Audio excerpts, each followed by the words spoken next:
Welcome to a new Grafterr tutorial. In this video, we will guide you through setting up your mini kiosk. Your mini kiosk will arrive in a secure package with the tablet, case, cables and card terminal already connected. Inside the package, you will also find a bag of screws, a case key and an adapter for both the tablet and card terminal cables. If you have a wall mount instead of a table mount, there may be slight differences in installation. To mount your mini kiosk on a table, first use the provided screws, washer and nuts.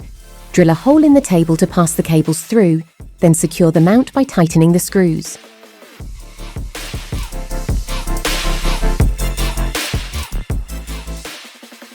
Next, use the key to unlock the case and carefully remove the tablet.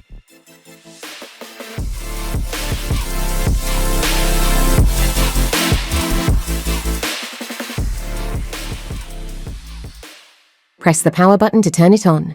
Once powered up, locate the Grafterr self-service kiosk app and open it. Your mini kiosk is now set up and ready to use. Thank you for watching. If you need any assistance, please contact Grafterr support.